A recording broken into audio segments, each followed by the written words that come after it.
O'Neill Outside is presented by CVA. It's just a better gun. Hello again, everyone. I'm O'Neill Williams, and welcome to our program. It's wonderful when things come together. Time, place, and gear. My good friend William Cousins invited me over into Alabama for a quick trip.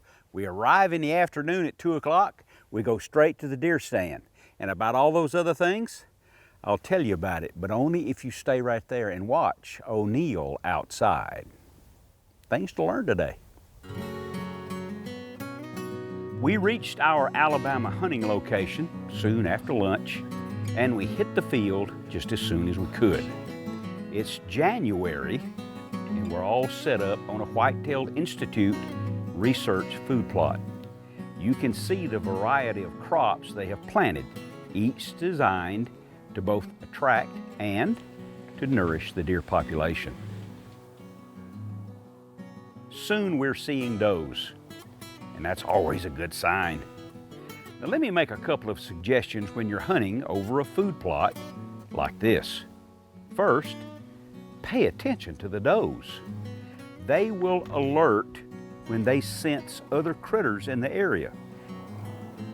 Secondly, watch the edge of the food plots and glass far back into the wood lines as best you can. You may get a glimpse of the buck, even if he never steps into the open. Well, the first afternoon, we saw only does, but it's still encouraging. After all, we were in the right place, and January is the perfect time to be hunting whitetails in Alabama. Well, the first afternoon's hunt is over. Did you notice how nervous the does were? Well, they are always nervous, but especially now, always looking over, always looking around. Wonder why that is? Well, this is it. It's January and it is the rut, so they're being aggravated by the buck, so they're always looking over their shoulder. But wait, January?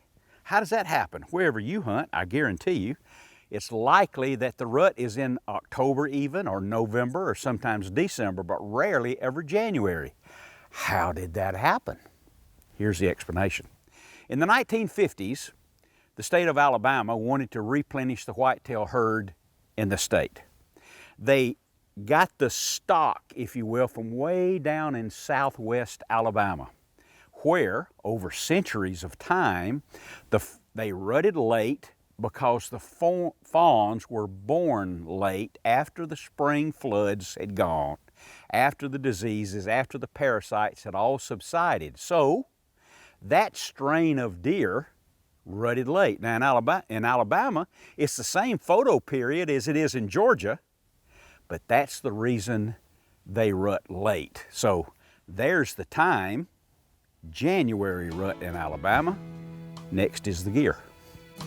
O'Neill Outside is brought to you by Bass Pro Shops, your local Toyota dealer, Rockwell Tools, the Whitetail Institute of North America, the Game Saver Food Saver, Realtree Camo, Bojangles, and Conus Optics.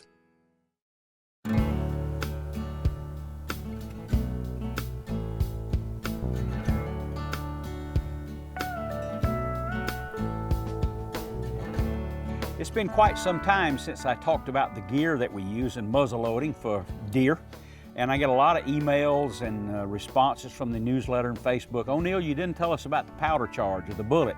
How about doing that? So let's take a minute. First, optics.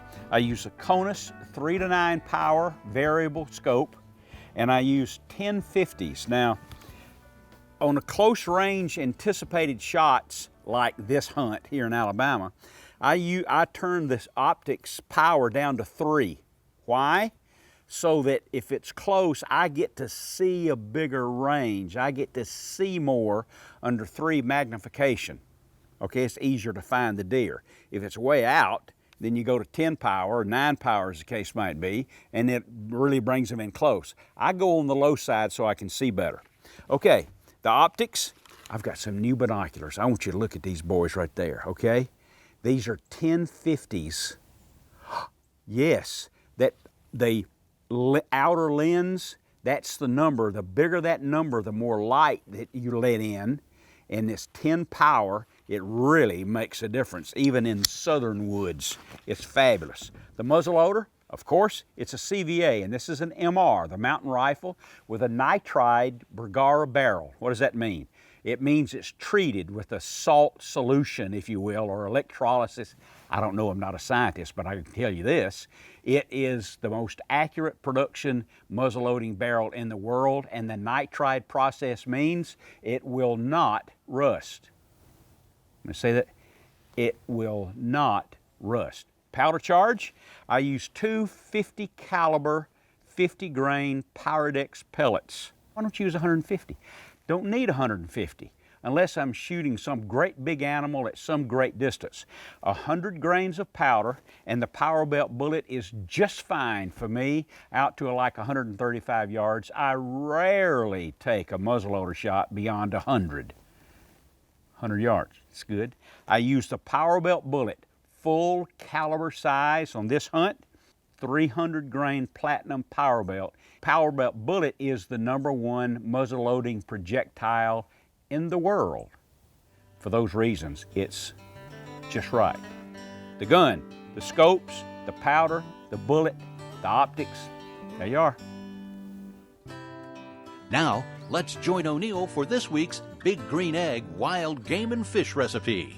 I prepare for my fishing and hunting trips just like you do, but I complete the hunt after processing by putting the quail, the steaks, the fish, whatever, into a food saver, game saver vacuum system. It lasts and lasts. I never lose anything to freezer burn, and I've got a quail recipe coming up right now. Using some venison sausage with onions and bacon, I put it on the Big Green Egg in my Dutch oven. And that looks great, doesn't it? You could eat it just like it is, really. And if you don't have venison sausage, just use some pork sausage. Oregano, thyme, parsley, breadcrumbs. Mix it up. It's going to be a stuffing. In this recipe, you will have venison sausage and some of the quail that you took last year. So, all right, here we go. Let's see if I can do this without making too big a mess. You know, quail, there's nothing mysterious about him, really. He's just a little chicken, is what he is. He doesn't fly very far or all that very often. He just kind of walks along the ground. And he's not very energetic. So it's not like a quail with a dark meat and so on. Not like a dove, that is. Okay, one final touch. On the egg, indirect, 350 for about a half hour. And finally, let me open it up for you, some gourmet steak seasoning from O'Neill. And it adds a nice smoky flavor to it. Doesn't look like it needs it, does it? Venison sausage, quail, onions, bacon, and all this other stuff. It'll be ready in a couple of minutes. Venison sausage stuffed quail, quite a combination, on the Big Green Egg. And you can have the recipe, o'neilloutside.com, biggreenegg.com. Big Green Egg, the ultimate cooking experience. Take a second, I gotta show you this. This is called Click It Hot. It's a hand warmer, it comes in giant sizes. I know you'll wanna watch it on the internet. There it goes, watch. It's heating up. It's getting warm. Now, see, it's really warm. It's a hand warmer. It comes in various sizes. And then after it's warm, later on in the day, you can put it back in boiling water and it regenerates. It becomes clear again. I wish you could feel that. It's just as warm as can be. It's called Click It Hot.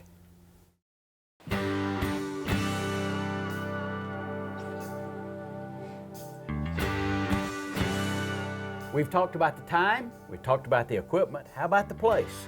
We're in Central Alabama at the Whitetail Institute, one of their test facilities. I'm with William Cousins at his invitation, and we're hunting in January during the rut. I've already told you that. Why is a food plot so important during the rut? Go. Well, a food plot is very important year-round, but especially during the rut. The food plot is drawing the does in. And those bucks are up this time of year. They're up cruising. They're looking for does. So they're going to be roaming around checking these food plots. So you want to be hunting a food plot during the rut. Wherever the does are, he's looking for the does, we're looking for the bucks, so they go together. That's right. Okay. Now let's talk about food plots. These people know about food plots, but they don't know everything that you know. So let's help this guy get started. If he uses a food plot, let's make it better. If he doesn't, let's encourage him to do so. So what shall he do? How shall he begin? Can he call you? Absolutely. He can call us at the Whitetail Institute. We have live consultants on staff with years and years of experience. Real people? Real people. So if I live in Minnesota versus the Florida Panhandle, I'm going to have someone that can tell me and answer my questions about those places and what to do. Absolutely. Your calling from Minnesota will be getting different recommendations from your fellow down south, but we're going to work through that with you and help you determine the best mix for your area. Okay, so you got to get a soil test and all that sort of thing. Absolutely. But after 25 years of doing this, I know you have some things to say that just take it a little bit better. What may be a trick for this fellow right here to do? Well, a trick that comes to mind, and matter of fact, you'll be hunting over a field where I use this trick. Oh boy. It's using a nurse crop to establish your perennial forage. Well, I don't know what that means, so you got to tell me. Well, this particular field is imperial whitetail clover, and when I seeded it, I planted a nurse crop with it, which is our imperial whitetail oats plus. Okay. And the whitetail oats plus provide that nurse crop and help that clover get established. Okay. Creates a nice little microenvironment, helps for grazing pressure. The oats jump out of the ground quick, and of course down here in the south we're liable to have a drought. The oats don't take near as much moisture to get established. Now the deer really like that stuff, don't they? Absolutely, they love it. So it's going to pull your deer in early. But the trick, this little trick is when you seed it, you gotta adjust the seeding rate a little bit. Typically, Whitetail Oats Plus seeded at 90 pounds per acre. Well, when you're using it as a nurse crop to establish a perennial, like the imperial whitetail clover, you'll want to cut that seeding rate back. You want to seed them at 40 to no more than 45 pounds per acre. Okay, so I call Whitetail Institute. Is this guy that's on the telephone, this expert, he's going to tell me that? Absolutely. Okay. All right, last thing. I've only got 30 acres. I don't need a food plot. I'll just hunt deer. You better have a food plot, because if your neighbor has a food plot, he's going to be drawing all the does over. And typically this time of year, that's where the bucks are going to be. That's a part of the answer when people ask me. I see all these deer, and all of a sudden deer season begins and they're gone. They're over at your neighbor's eating. That's right. That's right. The deer need shelter, breeding capabilities, and food. That's all he needs. That's right. Right? So if he goes someplace else, your 30 acres might be empty. Want to find out more? You can find out everything from experts like this at the Whitetail Institute. Go to their website, whitetailinstitute.com, and you can really talk to a live person, and you'll find out something that makes your deer hunting better. I promise. Over the years, you may have noticed that I use Conus scopes and binoculars. They're dependable, they're clear, they're bright, and I'll bet you, just like me, once you marry up a scope to the rifle, it stays that way. Now, what does this have to do with the tip? Even if I drop this rifle out of the truck and I damage the scope, I run over it with a four-wheeler, no matter what, Conus will replace the scope. They don't repair it, they replace it. So when you purchase a conoscope, whether it's a variable, whether it's really high powered for long range, that's the last time you'll have to buy one. And that's a terrific Conus hunting tip of the week. There's more O'Neill Outside coming up. But first, let's thank our sponsors. Year One, Georgia Power, Bug Band Repellent, Solar Bat Signature Sunglasses, Southern Link Wireless, Hodgdon Powder, O'Neill Outside Spices and Seasonings, and ExploreGeorgia.org, the official Georgia tourism and travel site. Time for the CVA guest book this week from James Brown in Greenville, South Carolina. He says, what would you suggest when sighting in a scope on a muzzleloader? Distance to begin and the distance afterwards.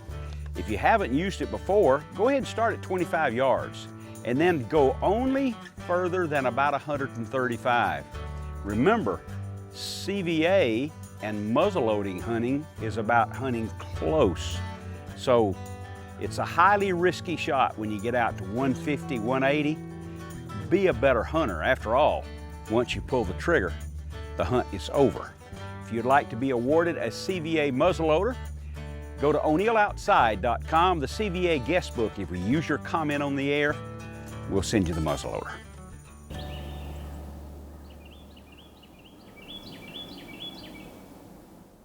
The next morning, Bill had me on a different food plot, one that really did offer a lot of promise. As usual, when the action starts, it happens fast.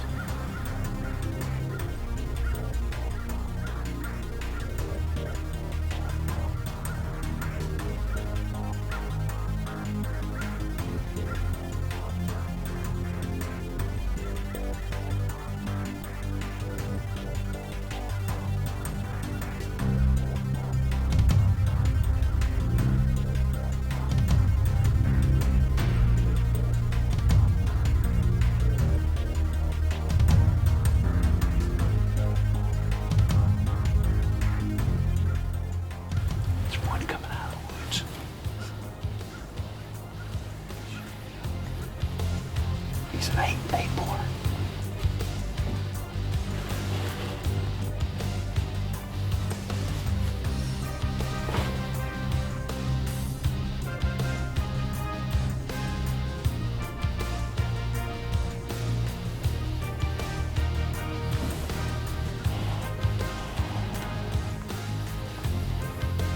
Got him. Yes. Yes.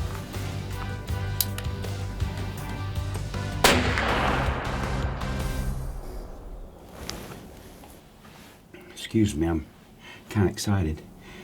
2 does came in at the far end of the field. It's presently 7:12. 2 does came in from this side. They kept looking back. You know, if you'll pay attention to the behavior of the deer, they'll usually, what's in the field will let you know something else headed your way. And sure enough, a nice Alabama 8 came in. Does ran off and he was about to follow him. I took a little bit of quick shot, but straight broadside. You can see my muzzleloader smoke all over the field. I'm using 100 grains of powder, power belt bullet, and we'll give him a couple of minutes and see if I got him. I had it right on him. I took the shot earlier, 68 yards. Broadside, and let's wait a couple of minutes and then we'll see if I got him. What do you think? Now, I shot him. He was just about right here. It looked like he took off in this direction. See these double trees right here? That's what I saw. So just bear with me now.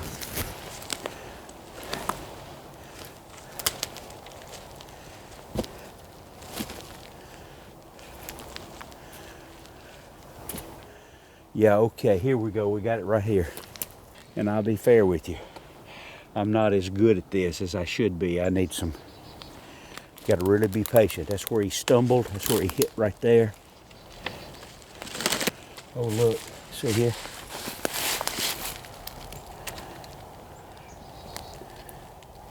He's in this direction right here.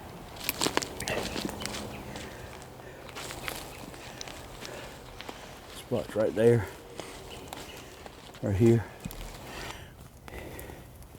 He's already been about 60 or 70 yards since I shot. There he is. Ready to see his white belly right there? Right in the briars, right in the thicket. Let me go take a look. I'll probably have to drag him out so you can see him. That's an Alabama 8 right there. You got to remember, the deer in Alabama aren't giants. That's very respectable right there. And I'm proud to have him, that's for sure. Closed captioning for O'Neill Outside is brought to you by Timbuktu Outdoors, making fishing and hunting convenient and ever more successful.